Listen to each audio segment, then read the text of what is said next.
अंदर जाकर अलग अलग स्थानों पर संघर्ष के रूप में सामने आती है। इसके लिए उत्तराखंड बेरोजगार संघ, उनके अध्यक्ष राम कंडवाल जी, उपाध्यक्ष सुरेश जी, या तमाम वो युवा साथी जिन्होंने इसके लिए संघर्ष किया, जिन्होंने इसके लिए तमाम प्रकार की क्रिया की, मैं बताना चाहता हूँ कि एक एक वो साथी,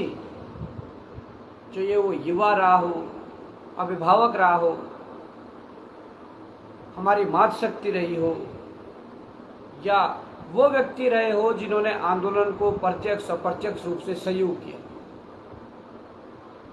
पहली बार हुआ कि जब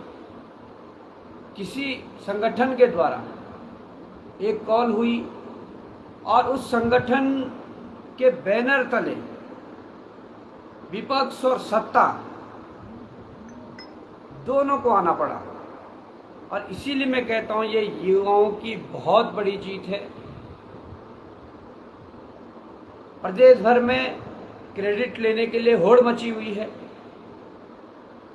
जो लोग कल तक कहते थे ये माओवादी है, ये नक्सलवादी है, ये हिंदू विरोधी है, या इसके अलावा कहते थे कि वहाँ बैठे हुए सब अनपढ़ हैं, या इसके अलावा अन्य अन्य बातें जो कई लोगों के द्वारा कही गई, मैं उन्हें भी कहना चाहता हूँ कि ये युवाओं का संघर्ष था, पेवर युवाओं की लड़ाई थी, जिसमें सहयोग के रूप में अभिभावक गणों द्वारा, बड़ी संख्या में मातृशक्ति द्वारा, बड़ी संख्या में सामाजिक संगठनों द्वारा, पूर्व सैनिकों द्वारा सहयोग किया गया, समर्थन किया गया, जिससे कि अंजाम तक पहुंच पाया। और मैं अभी भी कहता हूं कि इस प्रकार की लड़ाइयां जो अपने अधिकारों के लिए, अपने हक हकूक़ों के लिए जो होती है, इसके लिए सदैव आगे आना चाहिए। युवाओं ने आगे आकर इस लड़ाई को लड़ा, उन्होंने दिखाया कि कैसी भी सत्ता हो, कोई भी सत्ता हो, यदि मांगे जायज है, यदि आपके अंदर अनुशासन है, तो निश्चित ही उस लड़ाई को अंजाम तक पहुंचाया जा सकता है और वो लड़ाई जीती जा सकती है। आज क्रेडिट लेने के लिए मैं देख रहा था पूरे प्रदेश के भीतर बड़े बड़े होल्डिंग, बड़े बड़े पोस्टरबाजी, राजनीतिक दलों के कार्यालय को आगे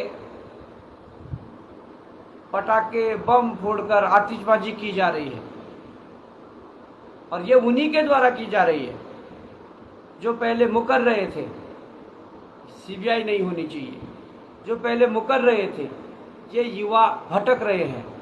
जो पहले मुकर रहे थे ये आंदोलन सही दिशा में नहीं है।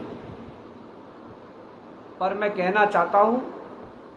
ये पढ़ा लिखा समाज है, पढ़े लिखे युवा है, ये भूगोल भी पढ़ते हैं, इतिहास भी पढ़ते हैं,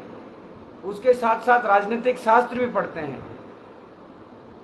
राजनीतिक विज्ञान पढ़ते हैं, उसमें संविधान से लेकर अनुच्छेद से लेकर कानून तक पढ़ते हैं। ये वो लोग हैं जो गुमराह होने वाले नहीं हैं। इन्हें जहाँ पर सही लगेगा ये वहाँ पर उसे सही बोलेंगे, जहाँ पर गलत लगेगा वहाँ पर वो गलत बोलेंगे।